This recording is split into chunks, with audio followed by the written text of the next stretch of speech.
Alergi makanan pada anak umumnya terjadi pada makanan-makanan tertentu, misalnya susu, tepung atau wheat, telur, kemudian kacang-kacangan, ikan, dan produk seafood yang ada cangkangnya atau shellfish.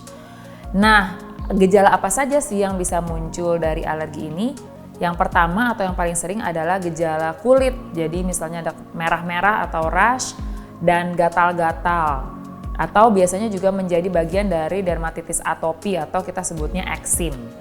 Kemudian yang kedua, gejala yang menyangkut saluran pernafasan, misalnya anak jadi sesek atau batuk gitu ya akibat mengkonsumsi makanan itu. Yang ketiga yang menyangkut sistem pencernaan, misalnya anak jadi diare atau buang air besarnya malah jadi konstipasi atau terhambat, atau buang air besarnya jadi berdarah, atau ada gangguan perut, anaknya jadi sakit perut, jadi kram atau kolik. Jadi itu gejala-gejalanya. Apa yang harus dilakukan kalau anak kita mengalami alergi makanan ini?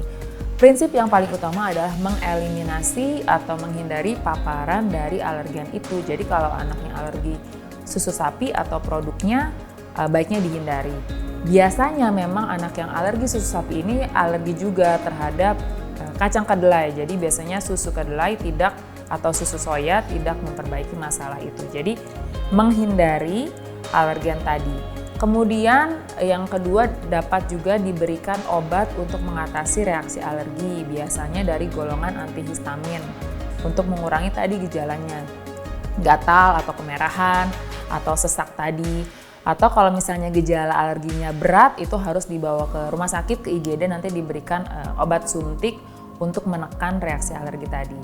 Atau yang ketiga juga dapat memberikan obat alergi yang dari golongan steroid, tapi ini harus hati-hati, hanya boleh diberikan dalam jangka waktu pendek saja, tidak lebih dari 2 minggu biasanya, dan setelah itu dikurangi jumlahnya atau disebut dengan tapering off untuk steroid tadi. Nah, setelah anak bertambah besar, biasanya sistem imunnya semakin berkembang dan kita bisa melakukan pengenalan kembali atau reintroduksi makanan-makanan yang tadi menjadi penyebab alergi pada anak. Nah, proses reintroduksi ini penting. Kenapa? Karena banyak zat-zat gizi yang sebenarnya penting dari makanan-makanan yang menjadi alergen pada anak ini yang menunjang tumbuh kembangnya. Jadi sayang sekali kalau anak kita misalnya dari susu itu ada kalsium, tapi karena anak kita alergi jadi tidak bisa mengkonsumsi susu atau produknya. Nah, ketika anak sudah besar, sudah lebih besar, sistem imunnya sudah lebih baik, kita bisa melakukan proses reintroduksi.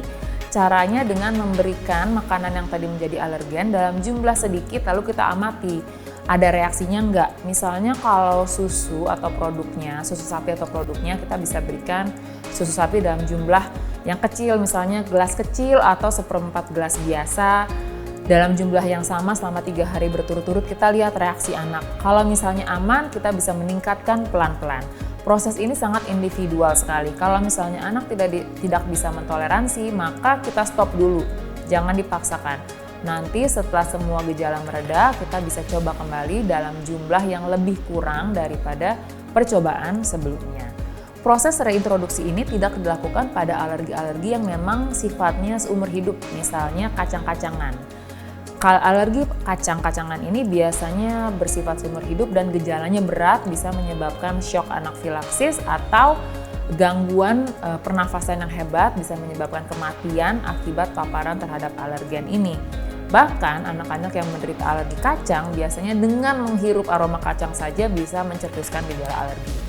Jadi pada alergi-alergi yang biasanya bersifat seumur hidup, kita tidak lakukan proses reintroduksi ini karena kurang aman, yaitu alergi kacang dan juga ikan atau seafood. Tapi biasanya kalau untuk ikan dan seafood ini masih diperdebatkan. Ada beberapa kasus yang bisa direintroduksi kembali, ada juga beberapa kasus yang tidak.